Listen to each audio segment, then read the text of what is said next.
Bienvenue dans le podcast Nymph Evolution, l'émission pour les pêcheurs à la mouche qui ont envie de progresser. Dans ce deuxième numéro, on va parler d'un sujet qui fera aucune polémique, à savoir quelles sont les connaissances nécessaires pour pêcher en nymphe. Alors j'ai bien noté vos commentaires sur le premier podcast qui avait l'air de trop mettre en avant le fait qu'il n'y ait plus de gobage.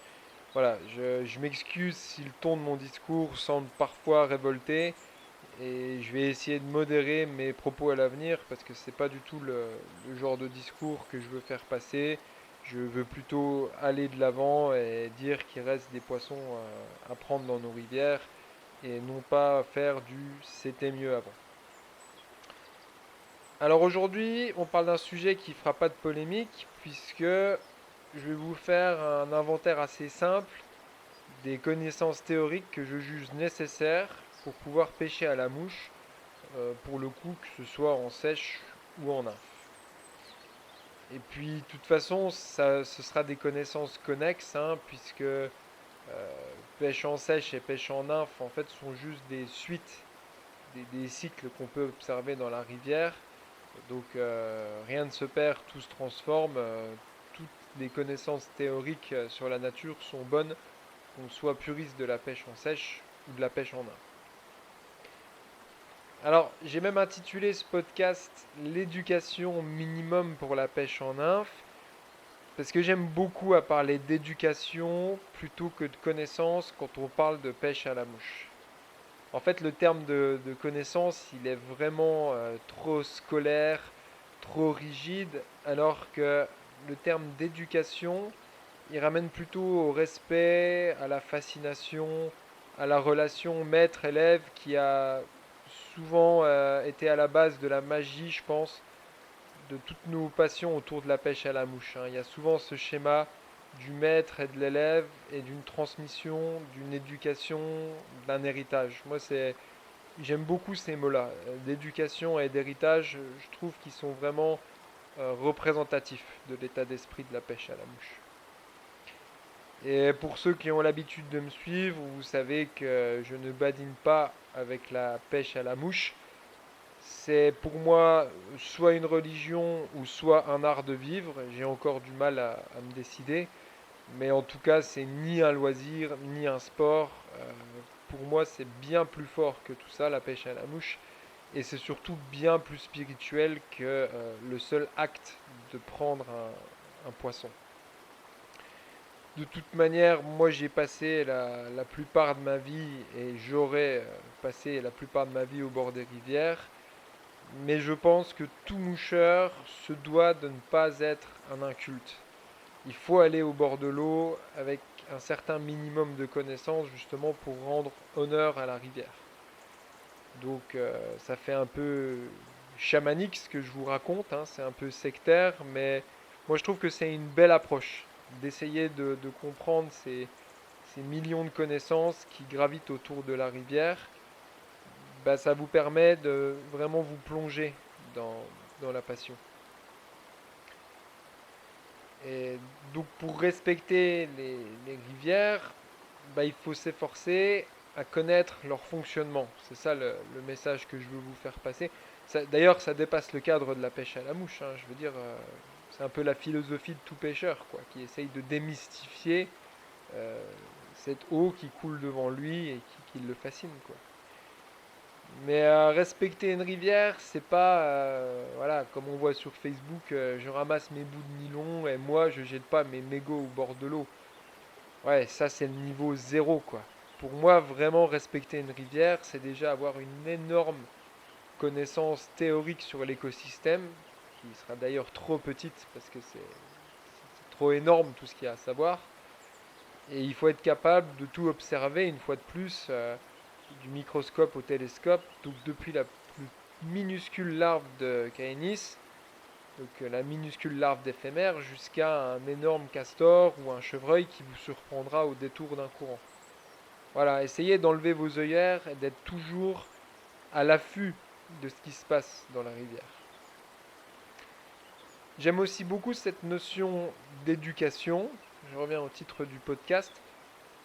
Parce que ce mot d'éducation, il a une sonorité qui me ramène toujours à cette image aristocratique de la pêche à la mouche qui était réservée à une certaine époque aux savants, à ceux qui possèdent des connaissances.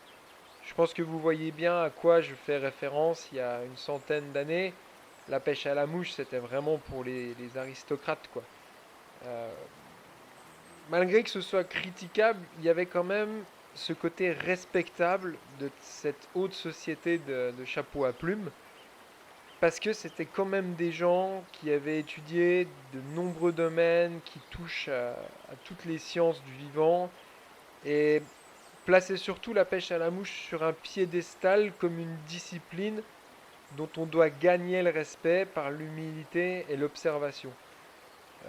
On est presque dans une forme de concept comme les arts martiaux, avec des grades qui se gagnent, avec voilà l'autorisation d'aller au bord de l'eau si tu sais au minimum le cycle des mouches de mai ou quelle est la nature de la géologie de la rivière que tu pêches.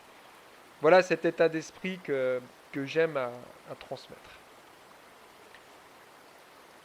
En gros, à l'époque, la pêche à la mouche, elle était réservée à un espèce de cercle d'initiés qui pouvaient seulement rentrer dans le jeu avec un état d'esprit préparé pour comprendre les mystères de la rivière, hein. Il y avait cette notion de rite initiatique qui y a toujours un peu à l'heure actuelle dans la pêche à la mouche. On sait bien que c'est une pêche à part, quoi.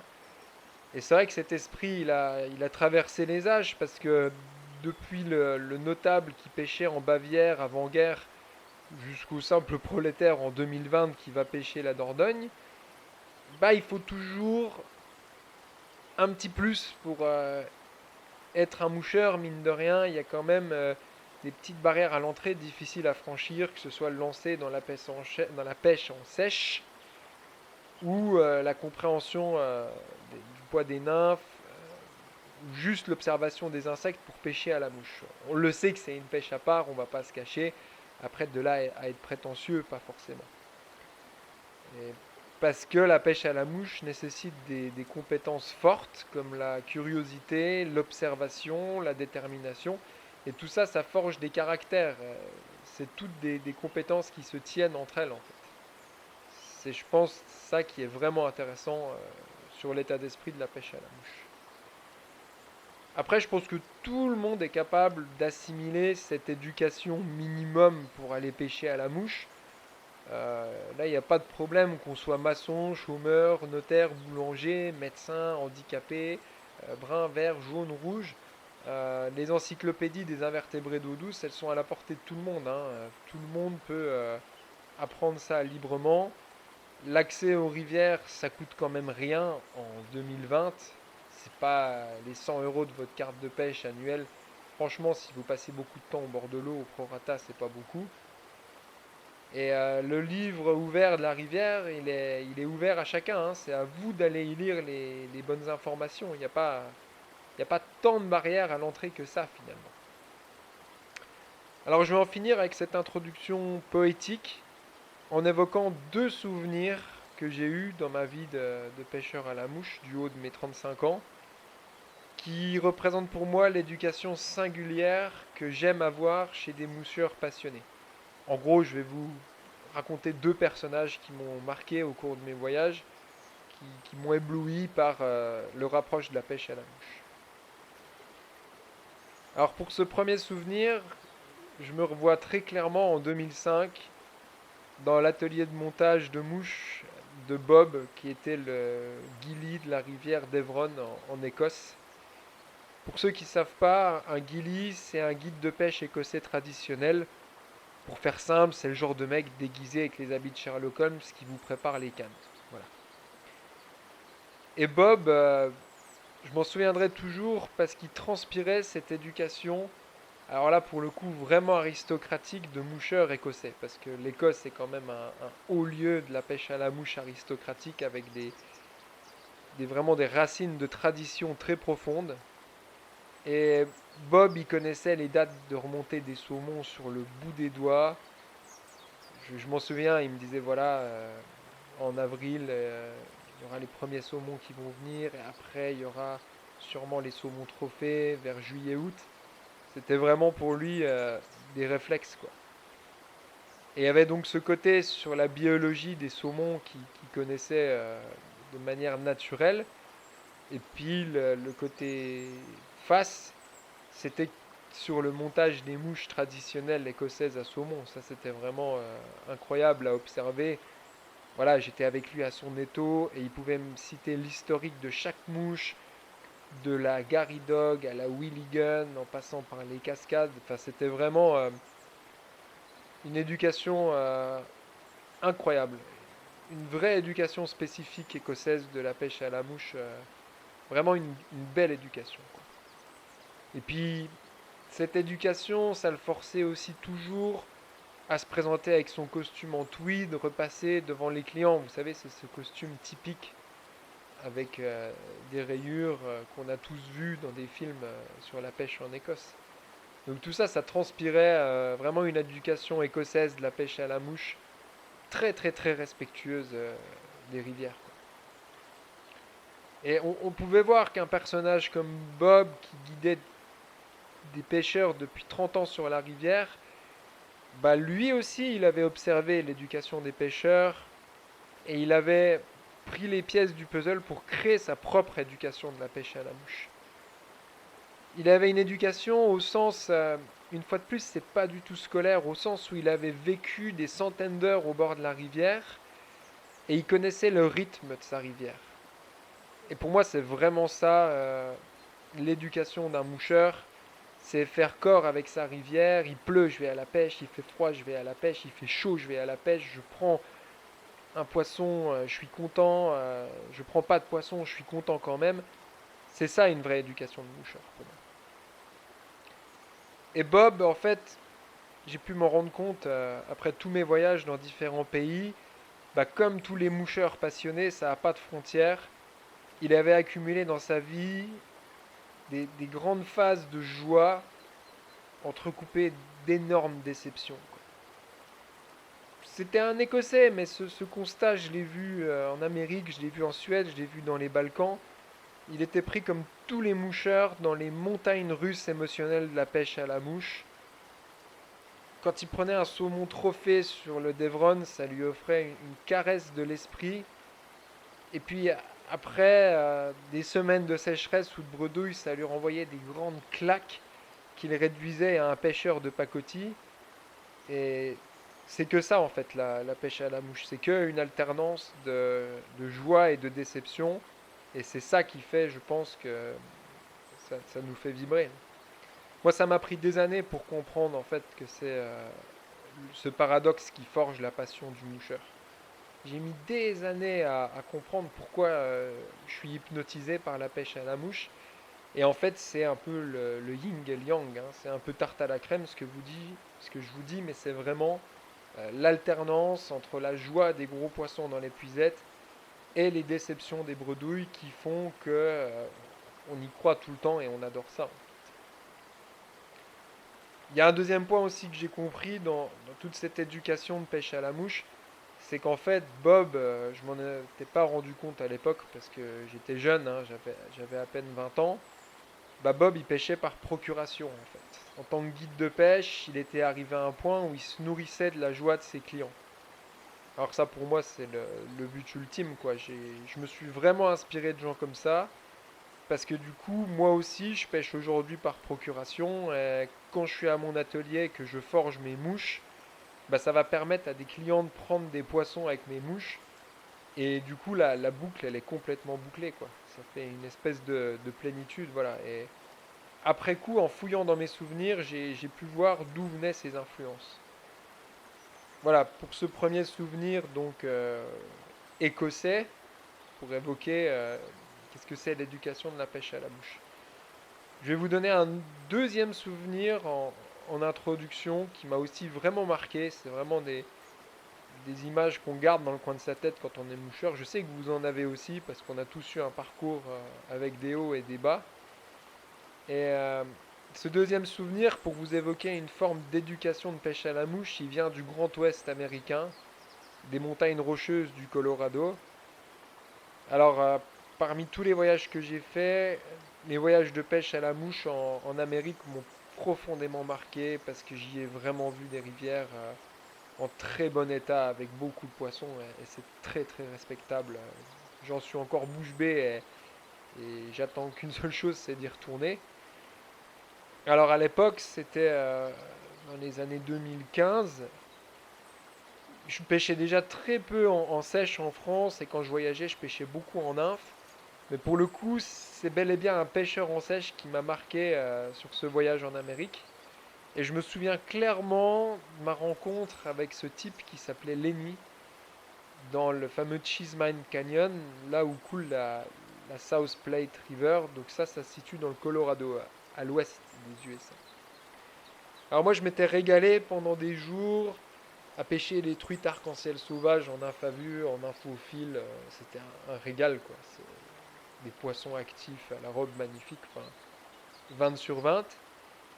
Et ça gobait quand même, mais bon, quand ça gobe, ça marche aussi en nymphe, donc je faisais beaucoup de nymphes à vue, et il y a un jour où vraiment là je suis tombé sur une éclosion multiple, il y avait des mouches partout. Ça fait des années que je n'avais pas vu ça en France, et aux USA c'est vraiment une réalité, quoi. Il y avait en même temps des sedges, des plécoptères, des éphémères, enfin ça bouillonnait sur la rivière.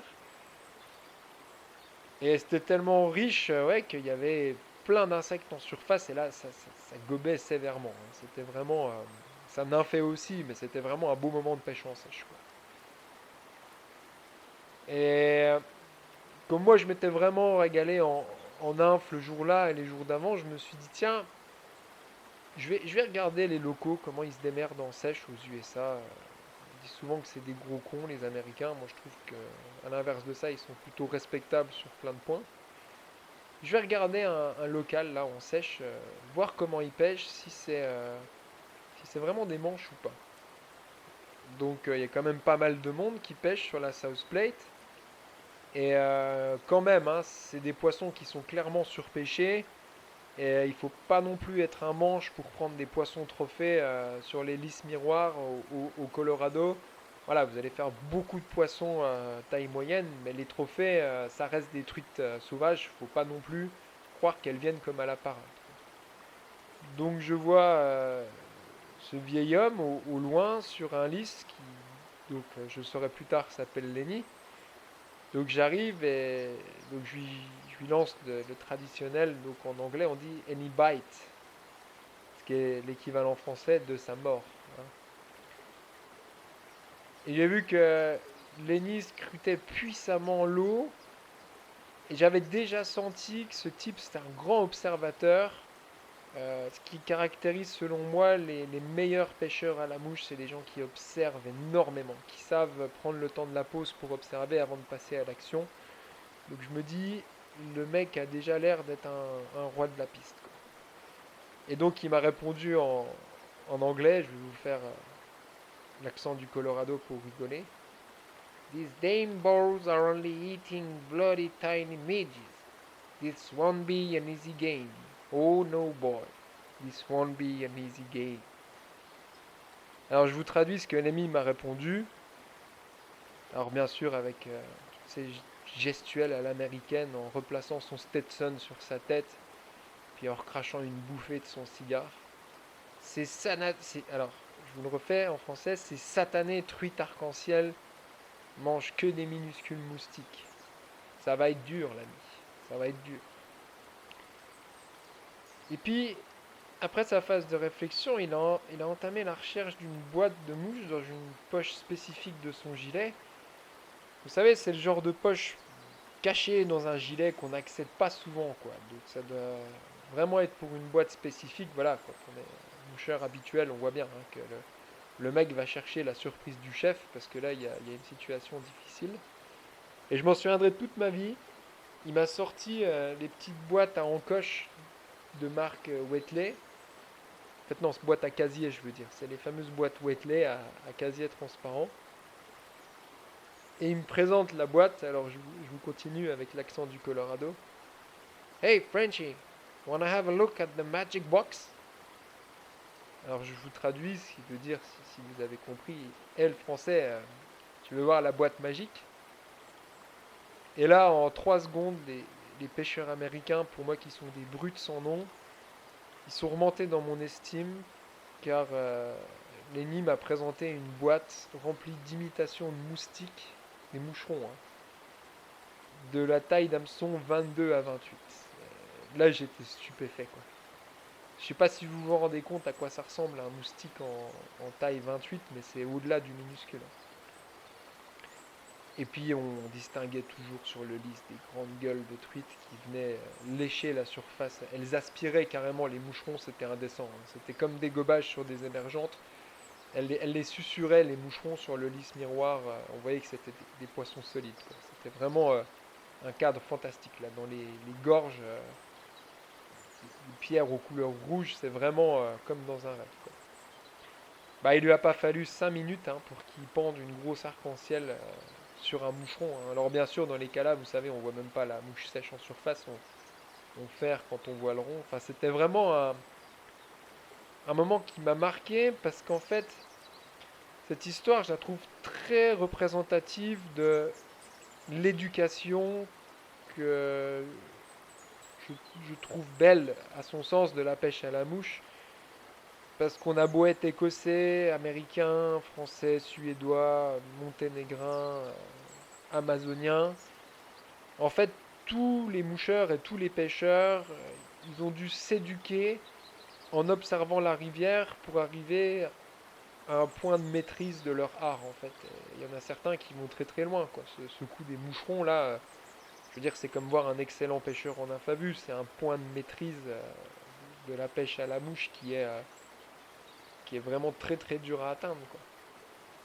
Et Lenny, comme tout bon moucheur, pendant des années, il a observé les insectes en présence en fonction des saisons, et ça lui a permis de dresser des stratégies pour être au final plus fort que la rivière, hein. C'est pour ça qu'on est content en général, parce qu'on a été plus fort que la rivière. Quand vous avez pris une grosse truite, ce sentiment de joie, il vient du fait que vous avez quand même été plus fort que la rivière, et ça, c'est grisant, quoi. Voilà, puis si je vous emballe toute cette histoire dans le folklore américain du Colorado, voilà, mettez-vous à ma place, vous êtes au fond du canyon, l'eau est cristalline, vous voyez ce Lenny avec son accent américain qui vous raconte tout ça, bah, c'est inoubliable, quoi. C'est une tranche de vie qui est inoubliable. Alors j'en ai fini pour l'introduction un peu poétique, vous m'excuserez, mais je pense que c'était une bonne manière de vous présenter pour moi c'est quoi l'éducation dans la pêche à la mouche. Maintenant, sortez vos cahiers et vos stylos, on va passer au côté plus scolaire de la chose. Je vais vous énoncer ce que vous allez devoir potasser pour aller au bord de l'eau avec une bonne conscience. Alors, je vais vous proposer de séparer la discussion en 4 sciences. Alors, c'est vraiment du dégrossissement à la hache, hein, parce que c'est des sciences qui mériteraient des thèses, mais on va scinder en 4 sciences qui permettraient d'expliquer la religion de la pêche à la mouche. Il y en a beaucoup d'autres, mais on va se concentrer sur 4 grandes disciplines scientifiques, à savoir l'ichthyologie, la géologie, la météorologie et la mécanique des fluides. Puis tiens, on va rajouter quand même un peu de botanique, parce que la verdure, ça a son influence sur les poissons, quand même. Alors on y va. Premier point, l'ichthyologie. Alors, on se doit de commencer par une leçon d'ichthyologie, euh, car on doit parler en premier de ce qui nous fait rêver, hein, à savoir les poissons. Je sais que là, à l'autre bout du micro, vous rêvez tous de grosses truites et de gros ombres avec des grandes nageoires violettes. Je m'en doute. Alors ça tombe bien parce que ichthyologie en grec, ça veut dire discours à propos des poissons. Donc on est en plein dedans.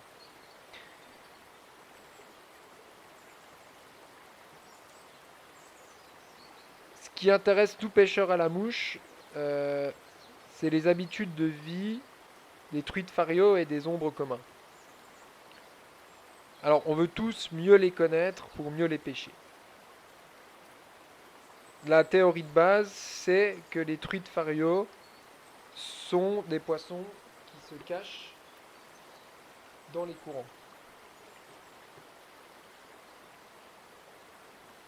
Bah, c'est pour cette raison qu'on recherchera toujours des truites près des bordures et des ombres dans les courants principaux. Alors la nature est bien faite et c'est pour ça qu'elle a donné des postes complémentaires aux truites et aux ombres. Par exemple, les truites peuvent gober des mouches sèches égarées en bordure. Pendant ce temps, les ombres ramassent des nymphes proposées dans les courants. Alors ça, c'est pour l'aspect comportemental de nos deux poissons préférés. Et on va ensuite mixer ça avec d'autres aspects. Je reviens donc une fois de plus sur l'état d'esprit qu'il vous faut pour aller pêcher en nymphe. En nymphe, encore plus qu'en sèche, on va mélanger les paramètres. Les truites, elles n'aiment pas la lumière, elles préfèrent l'obscurité parce qu'elles savent qu'elles sont moins visibles. Donc au final, même si vous pêchez des magnifiques bordures avec une grande discrétion sous un grand cagnard, bah, vous baissez vos chances de prendre des truites. Vaut mieux attendre qu'il y ait des nuages. Vous comprenez maintenant pourquoi le bagage théorique est important dans la pêche à la mouche. Parce qu'en fait, il vous permet d'éviter des tonnes d'erreurs pour vous concentrer sur des stratégies gagnantes. C'est ça en fait, vous allez dégrossir quand vous connaissez la théorie. Mais n'oubliez pas que c'est comme dans l'école de la vie, hein. Ça sert à rien d'être le premier de la classe si vous ne savez pas vous adapter à la situation en cours, quoi. Faut être très réactif. Ce que je vous ai déjà dit dans d'autres vidéos, le contexte est supérieur. Vous avez beau avoir la meilleure canne, la meilleure technique, la meilleure mouche. Si les poissons se mettent à changer totalement de comportement parce qu'il y a un orage ou que l'eau est teintée, bah, c'est à vous de vous adapter. Et ça, dans la théorie, c'est imprévisible. Vous avez beau être une encyclopédie de la pêche à la mouche, si vous ne maîtrisez pas les techniques de pêche et que vous ne performez pas des belles dérives, vous ne ferez rien. La dérive naturelle passe avant tout. N'oubliez jamais qu'il vaut mieux la mauvaise mouche avec la bonne dérive plutôt que la mauvaise dérive avec la bonne mouche. Ça, c'est capital. Bon, c'est aussi pour ça que la pêche à la mouche, c'est une discipline très gratifiante parce que ça vous pousse à être très complet.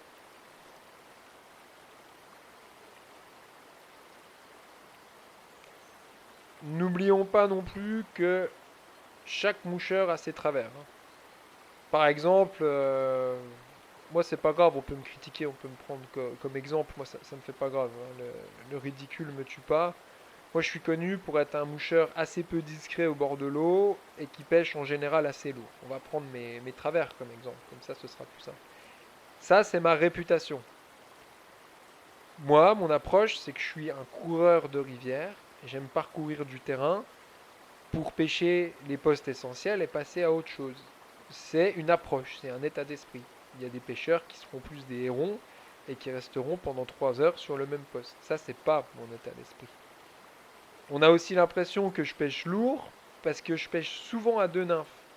Et on est obligé de pêcher plus lourd quand on pêche à deux nymphes que quand on pêche à une nymphe. C'est un état d'esprit assumé. Moi, tout ça, je l'assume et j'avance avec dans la vie parce que c'est mon approche de la chose. Et il y a des centaines d'approches qui coexistent dans ce monde et c'est très bien comme ça. Mais il faut aussi savoir rester naturel et assumer ses travers pour pouvoir avancer avec son style, quoi. Je connais aussi des pêcheurs du sud qui seront incapables de trouver des ombres dans nos grandes rivières du nord-est, hein. C'est la région où vous pêchez, elle vous formera un certain type de pêche à la mouche et c'est très bien comme ça. Il faut qu'on soit tous complémentaires pour échanger nos connaissances. Alors que dire d'autre sur le comportement de la truite et de l'ombre? Euh, La truite, c'est par essence un poisson craintif et méfiant. Mais même après une vie passée à pêcher à la mouche, vous verrez, vous vous rendrez compte que les très gros spécimens de truites pharios sont des animaux d'une intelligence vraiment supérieure. Voire même, je suppose qu'elles ont un sixième sens, parce que j'ai vu tellement de truites trophées sentir ma présence et fuir alors que j'étais invisible, ou au pire j'avais cassé une toute petite branche sur la berge. Voilà, les truites pharios sont pour moi des poissons extrêmement intelligents. Les gros ombres, c'est pas la même chose. Ils seront moins craintifs, les très gros ombres, mais ils vont pouvoir vous narguer pendant des heures en étant ultra sélectifs sur le choix des nymphes. Et puis quand ils en auront marre, ils mettront un coup de queue et ils partiront dans les courants au loin. Voilà pour ce qui est du volet ichthyologique. J'ai vraiment résumé à la hache parce que sinon ça mériterait des podcasts de 5 heures. Je veux vraiment vous donner quelques connaissances de base que vous pourrez aller creuser vous-même, quoi. Alors passons à la géologie, parce que j'ai quand même du boulot après à l'atelier. Là, je vais quand même pas rester 3 heures sur le podcast, et on va essayer d'avancer sur le sujet. Alors, tout bon moucheur doit avoir des bases de géologie pour comprendre à travers quoi coule cette eau qui nous est si précieuse. Donc là, une fois de plus, je vais grossir le trait, hein, je vais simplifier, on va rester sur les deux grands classiques retrouvés en France, à savoir les rivières granitiques et les rivières calcaires. Alors la donnée de base, c'est que les rivières granitiques, elles sont assez pauvres, parce que le granit, c'est une roche très dure, qui offre peu d'interstices, et donc peu de vie.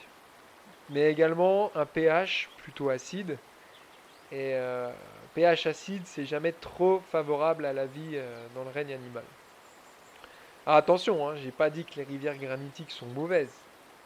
Je suis né dans les Vosges, avec des rivières granitiques, donc c'est pas moi qui vais vous dire ça. Mais j'ai dit que ce sont des rivières qui offrent moins de nourriture que les rivières calcaires. Moi, je suis à 3 heures de route de la Loue, dans les Vosges. J'aime bien mes rivières granitiques, mais j'aime aussi beaucoup les rivières calcaires parce qu'il y a beaucoup plus de poissons. Et donc, les moucheurs à la recherche de gros poissons, ils sont souvent attirés par les rivières calcaires, qui sont des très bonnes cantines à grosses truites, hein. Donc moi j'habite dans le nord-est et je suis vraiment gâté parce que j'ai la Loue, l'Ain, le Doubs qui sont des rivières ultra calcaires qui produisent beaucoup de gros poissons. Alors le calcaire, c'est une roche assez molle qui offre de nombreux interstices et surtout des caches pour les poissons, mais aussi beaucoup de matière disponible pour la carapace des invertébrés et un pH plutôt basique, donc pas acide. Et ça encourage plutôt la vie à se développer. C'est plutôt des pH que toute la faune et la flore affectionnent. Pour faire simple, les milieux calcaires, c'est vraiment des environnements très prolifiques pour les truites et les ombres. Alors n'oubliez pas non plus que les systèmes aquatiques calcaires sont remplis d'anfractuosité, ce qui permet beaucoup de rétention d'eau et ce qui apporte encore un bonus pour la pêche à la mouche en termes de stock d'eau, quoi. Donc la ressource en eau est beaucoup plus présente dans des milieux intrigués comme calcaire, karstique, avec beaucoup de grottes, donc c'est très bon tout ça. Bah, la Loue, par exemple, la fameuse rivière Loue, près de Besançon, c'est un cas d'école même de la rivière calcaire qui est au top en termes de nourriture et de température, parce qu'en plus c'est une résurgence du Doubs, quoi. Donc il y a quand même une fraîcheur assez constante. Voilà pour le petit topo sur la géologie. Alors c'est qu'une approche, hein. Je vous laisse chercher à propos des chalk streams, des lacs et encore des tourbières si vous voulez aller plus loin. Alors sujet intéressant qu'est la météorologie à la pêche à la mouche. C'est un de mes sujets préférés quand même parce que on est beaucoup à se casser les dents parce qu'on ne comprend pas l'influence de la météo sur la pêche à la mouche. Alors je vous le dis tout de suite, si vous faites partie des personnes en manque de temps pour aller pêcher à la mouche comme 99% des pêcheurs sur Terre, si vous êtes assez bon en météorologie et que vous connaissez bien vos rivières, vous optimiserez vraiment votre temps de pêche, croyez-moi. Le vent, la pluie, la luminosité et pourquoi pas même la lune ont une influence énorme sur la vie des poissons. L'atmosphère, il joue un rôle conséquent sur l'eau des rivières et sur le rythme de vie des truites et des ombres. Alors, par où commencer? Il y a tellement à dire, mais faisons simple. La meilleure météo pour pêcher la truite, ça reste une météo humide avec peu de luminosité. Alors l'humidité, elle va retenir les insectes sur l'eau. Ça, c'est très bon, hein. Les éphémères et trichoptères qui éclosent, ils restent bloqués à la surface de l'eau, donc des gobages. Et puis la faible luminosité, on l'a dit, les truites elles aiment beaucoup ça, elles sont moins visibles et c'est gravé dans leur génétique, c'est au moment-là qu'il faut sortir pour aller manger. Alors à l'inverse, il y a vraiment un cauchemar pour les moucheurs, enfin en tout cas c'est vrai chez nous dans le nord-est, c'est le vent d'est avec soleil, mais ça c'est une misère. Ça c'est vraiment des journées à éviter au bord de l'eau, parce que ce vent d'est, il apporte rien de bon, il est froid et il est sec. Donc pas d'humidité, pas de chaleur, et ça rend vraiment les rivières stériles, et en tout cas dans le nord-est, les truites, elles le savent bien, quoi. Et si vous rajoutez du soleil là-dessus, alors là, vous pouvez être sûr que les truites, elles ont la bouche cousue.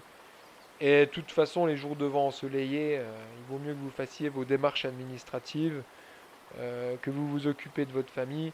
Mais fuyez la pêche, faites autre chose, les jours de vent d'est, c'est vraiment à chier en général.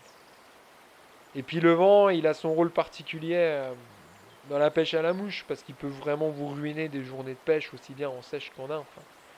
Alors autant en sèche, quand vous avez le vent dans le dos, ça peut vous aider, mais alors quand on pêche en nymphe, sachant que la pêche en nymphophile, c'est ce qui se pratique le plus, le vent, ça vous met une misère complète, quoi. Ça vous fait un ventre dans le grand fil tout du long, c'est impossible de faire une bonne dérive, c'est vraiment pénible de pêcher en infophile quand il y a du vent, voire même inutile parfois.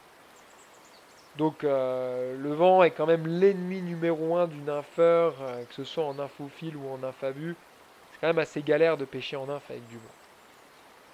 Alors pour ce qui est de notre pêche en France, les influences océaniques, je pense qu'elles sont assez bonnes. Les vents d'ouest sont assez féconds parce qu'ils amènent de l'humidité, et ce qui est toujours très bon pour les éclosions d'insectes. Et puis bien sûr, manquez jamais les périodes orageuses qui mettent les poissons dans des états de frénésie alimentaire. Mais bon, faut pas rester non plus sous la foudre, les gars, faites très gaffe à ça. Vraiment jamais rester avec une canne à mouche sous la foudre, il y a eu des morts. Voilà pour clore ce point sur la météorologie. Alors autre discipline qui fera partie de votre éducation théorique pour savoir bien pêcher en nymphe, c'est la maîtrise de la mécanique des fluides. Alors, ça paraît d'un grand terme d'astrophysicien, mais en fait, par mécanique des fluides, n'ayez pas peur du nom. euh, Moi, j'entends mécanique des fluides égale lecture des veines d'eau. Alors là, cette discipline, ouvrez bien vos oreilles parce que c'est la clé de la réussite dans la pêche en nymphe. C'est cette lecture des courants qui vous permettra de choisir le bon poids de nymphe en fonction du profil de la rivière. Et malheureusement, je le répète, mais cette connaissance, elle ne s'acquiert pas sur le papier, mais en traînant vos nymphes au bord de l'eau. Alors voilà, moi j'ai un bac plus 3 qui m'a servi à rien dans la vie. Avant, j'étais aquaculteur, j'élevais des poissons, mais j'aurais dû faire l'école buissonnière et aller plus pêcher, vu le métier que je fais aujourd'hui. Je plaisante bien sûr. Et comme vous savez, chaque modèle de ma collection standard, il est décliné en trois poids qui me permettent dans chaque situation d'avoir un gradient de trois possibilités pour pêcher un courant en fonction de la mécanique des courants.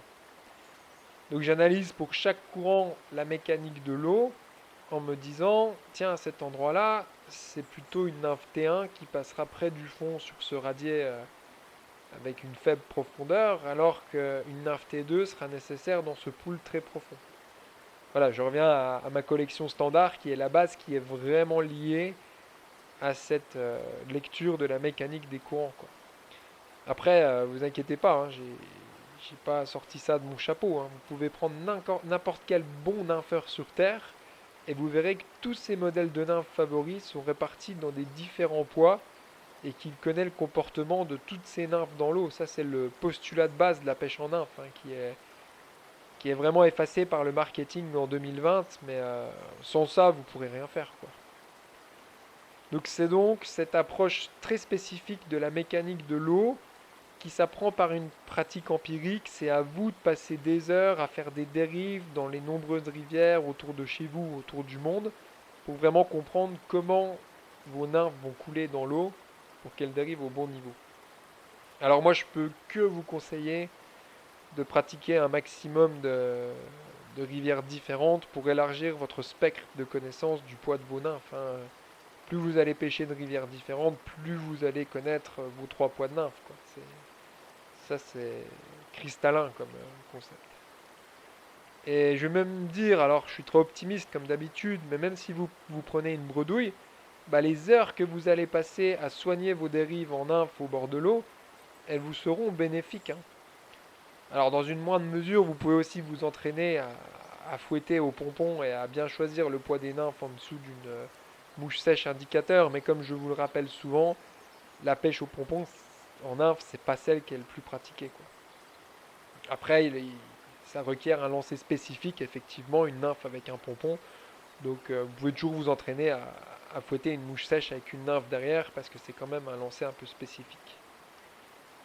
Et moi, c'est grâce à tous ces voyages autour du monde que j'ai pu forger une gamme de nymphes spécifiques qui m'a permis de pêcher toutes ces mécaniques de courant de la plus petite rivière d'altitude dans les pays nordiques du globe jusqu'à l'autre bout du monde sur des rivières très larges aux USA ou en Nouvelle-Zélande. J'ai pu balayer un spectre avec mes nymphes dans plus de 20 pays qui m'a permis d'affiner ma gamme et de proposer les 3 meilleurs poids à chaque fois pour chaque modèle, quoi.